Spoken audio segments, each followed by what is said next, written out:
Dear Natalie. Dear Dana. Dear Allison.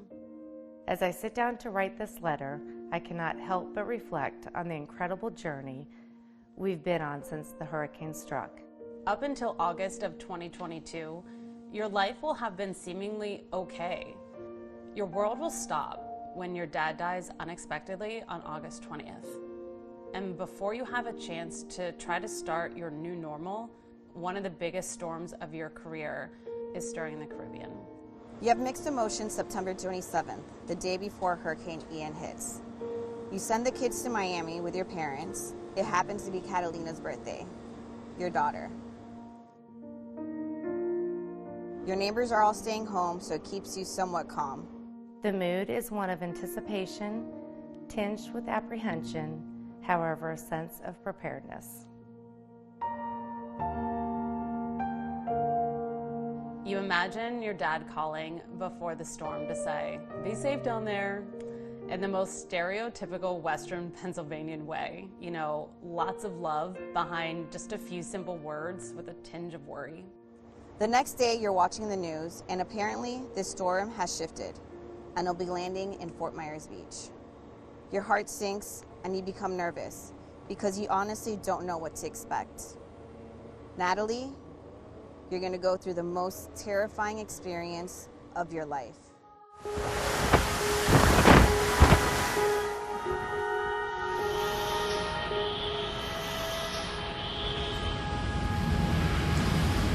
The storm surge is only continuing to rise. We are not even at the peak, folks. The day the hurricane hit was unlike any other we had experienced. The mood shifted dramatically as the storm made landfall. Deep breaths, limit your caffeine, stop nervously twisting your hair, and just inform. Calm, clear, factual. You're going to have to get out of your house at this point and just try and hold on for dear life. You leave a home in the middle of a Category 5 hurricane, alone, to the front door neighbor's house. You had to, because the water was already waist high in your home. All I can say is God will be with you. You'll be very nervous and scared while the water begins to rise in your neighbor's house. Just looking at your dream home going underwater will break your heart. But the hardest part of the whole situation is when you feel like you and your husband are going to eventually drown. Just pray. Your husband's going to keep you calm, but just keep praying. You were horrified as you watched complete destruction floating down your road. Is that the church? A deafening roar as the roof peeled away, and loud gunshot sounds as the windows busted out. But when the water level stopped rising at 9 feet, your fears quickly turned to your parents, riding out the storm in their one-story house, knowing they were in water well above their heads. You'll never forget the last phone correspondence with them when they told you they were safe at that time, floating on their mattress. Ian's wrath will be like nothing you've ever witnessed. Your life, your neighbors' lives, just got turned upside down. You can't comprehend having everything one day and gone the next, just like that.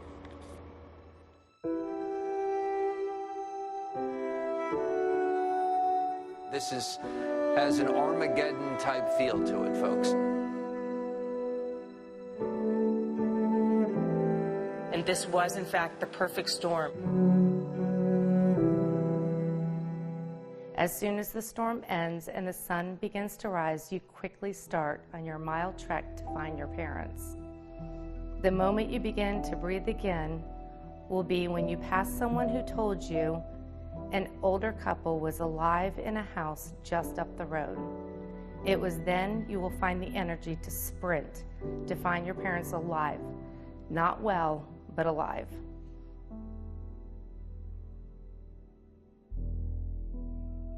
While your father has always been your hero, you will discover through this experience that he is stronger than you could ever imagine, beating all the odds of survival of him and your mother. Your friends will swarm to help you and your husband to clean up. You feel loved and everything's gonna be okay. And it will be okay, but not for a while. There will be a time, and it's a lonely time, when your friends go back to work. Southwest Florida's not in the national news cycle anymore. People are watching football games, and you don't even know where your TV swam off to. For the next 10 months, you won't recognize yourself. You don't return calls to your friends. You don't sing in the car on your way to work. In fact, you struggle every day to show up to work on time and somewhat showered. Overwhelmed is an understatement. You'll smile and laugh that you always wanted a new kitchen anyway. It's okay to tell people that silly lie while you figure out how to be a contractor.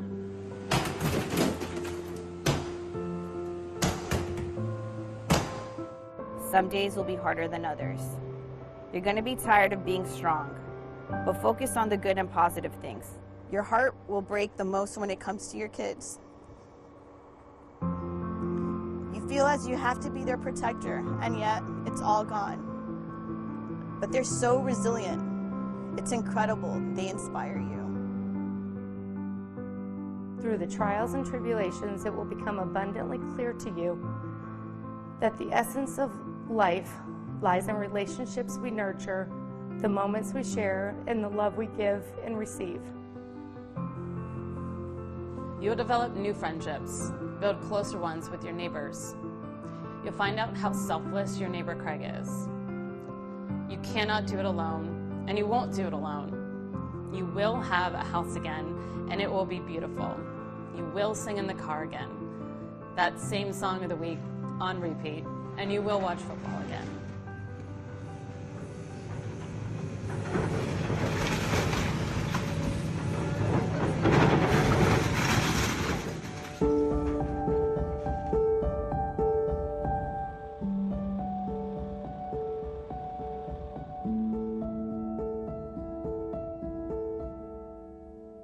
You and your family are healthy and alive, and that's the most important. Everything else will come with time. You would not change anything because this is your story, and everything that happens in life happens for a reason. I believe in you, in us, in our family's ability to not only survive, but thrive in the face of adversity. Move forward with strength, compassion, and determination to rebuild your lives and create a brighter future. The good news is that you will survive the hardest year of your life. The bad news is there will inevitably be another bad year of your life. But now you have found the patience and grit that your dad gave you for the next hurdle. Find comfort in the experience and the struggles. A life that does not feel all the emotions that life has to offer is one that has not lived.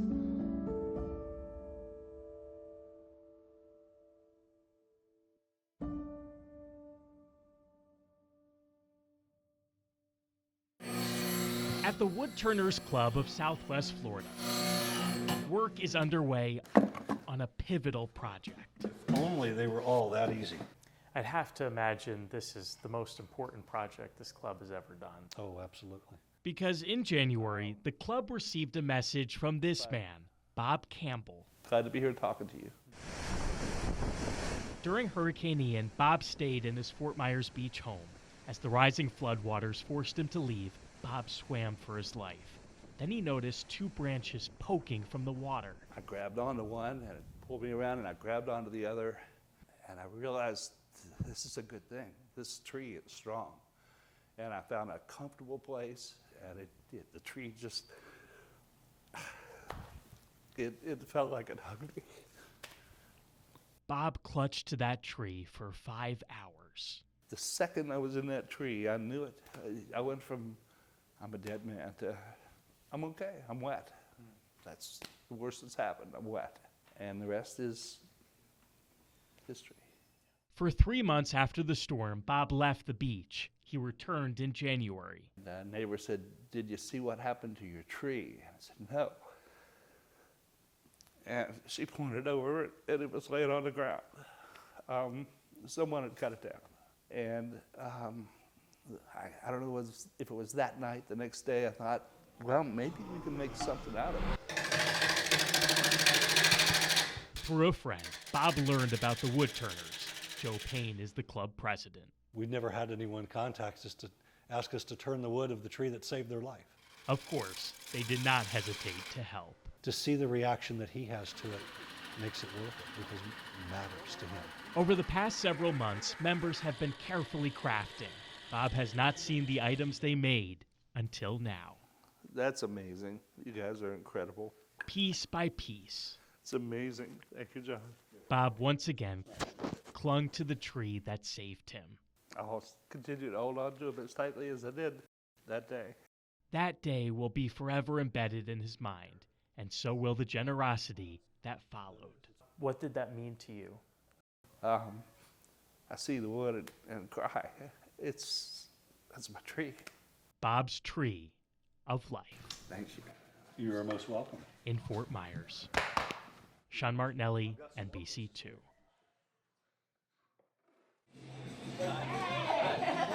It doesn't take much to pack a bar on Fort Myers Beach, but for 11 a.m. on a Wednesday, this is saying something. You'd think they're here for the booze. Okay, so Instead, they're here for Betty. what are we up to? She's just a legend. It's just amazing. Everybody knows Betty. Tina Tomasino owns Hurricane Tina's, one of several spots where Betty Kai still tends bar See what's left of my cousins. at 96. I'm outliving them all. And then You gotta love her. If you know her, you love her. She's the only one that can yell at me behind the bar.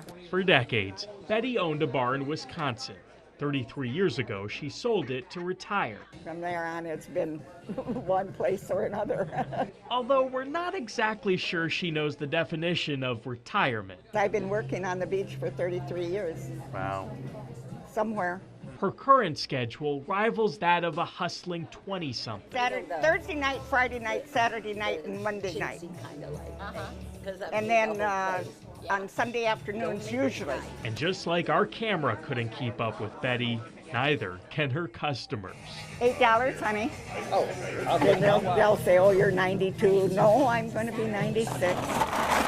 A few years shy of being the oldest bartender in America. But I'm the oldest on the beach.